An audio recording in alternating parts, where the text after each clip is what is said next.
Welcome back, Hot Wheel collectors and die-cast enthusiasts, to another episode of Crib's Garage. Today we're going to look at the Porsche 935 K3 and the 1979 Le Mans and how it won and the story behind it. It's pretty interesting. This is a tarmac. Picked this up off of eBay. And I'm going to crack her open.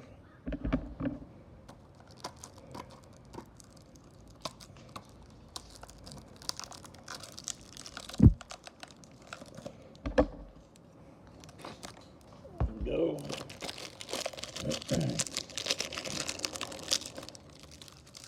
So, the story starts out in three brothers from Florida, the Whittington Brothers, and they were like extreme athletes into racing airplanes and all kinds of stuff. And there it is again. I'm going to unscrew it. Anyhow, they were decided that in 1979 they were going to go out to Le Mans and race. And there's the base. And so they go out there. And back then, if you weren't on a team, you could pay money to race. So they joined Kremer race team. And let's see if his name's on this car. Don't know if I see. Yeah, it is right there. Kremer on the windshield right there. So they joined his team, and they're from Germany, and they would drive their Porsches from Germany to the racetrack in France, just to make sure they were all good. Anyhow, so the two brothers, Bill and Don, went to buy the seats, and the guy Kramer wanted $20,000 a piece for them to drive. So in 1979 they had three drivers. Earlier they had two drivers that they would switch off because it's 24 hours.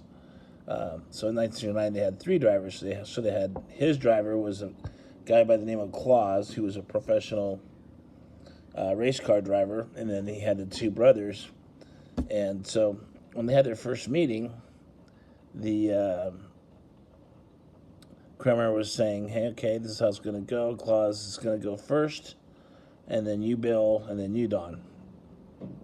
Well, they didn't like that because they just paid $40,000 between both of them. And they said, what if he wrecks the car? We lose out on our money. Well, Kramer was like, well, that's racing. And they're like, all right, well, what do we have to do to be able to race, go first? Well, Kramer just lightheartedly said, buy the car. And they're like, okay, well, how much for the car? And he's like, well, shit, I wasn't really expecting that. So he just threw out a big number. I think it was like 200 grand. And 200 grand, he says, thinking they're not going to say anything. So they go, okay, go into our trailer in the duffel bag, grab 200 grand out of Penny Moore. So they go and he sells them the car, and they end up, able to race, and they win. They win the 1979 Le Mans, mostly because of the Claus, the professional driver, but the other two guys weren't too bad. They end up winning the race. And one of the things they did, as I found out later, was that they were getting filled with gas a lot faster than everybody else. And the reason being is they paid off one of the officials that had this tag, because all the gauges were set to fill the gas at the exact same speed for everybody. But they paid the guy for his tag or stamp, and they took off, fixed it so it would pour more faster, and then they put the tag back on it. Nobody ever knew the difference. So that was kind of probably one of the reasons why they ended up winning.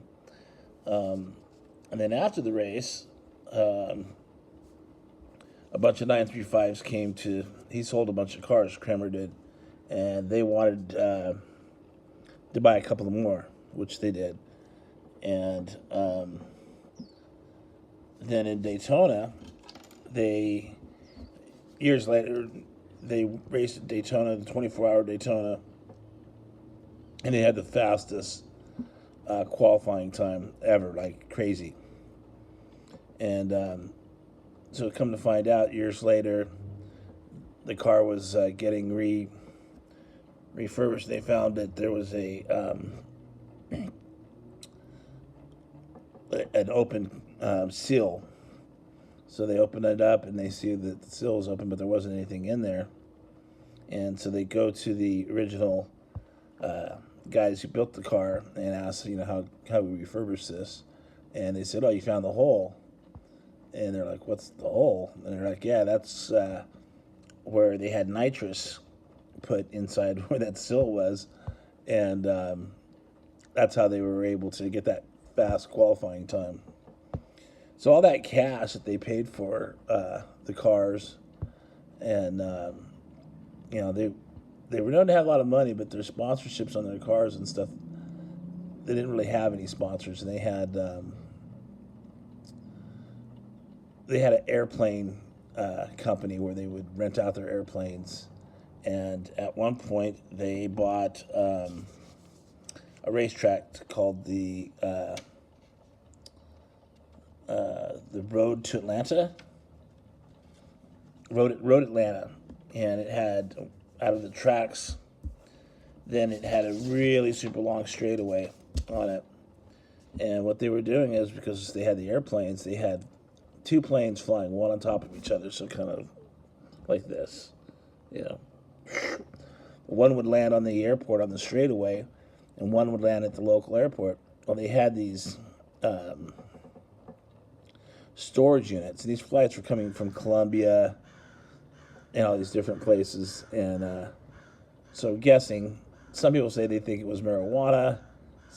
I believe it was cocaine, because there's no way in 1979 there was that much marijuana to make that much money. It wasn't like it is today, so it had to be cocaine, is what I'm thinking. Maybe mix of both, but anyhow, they that's how they funded their racing, and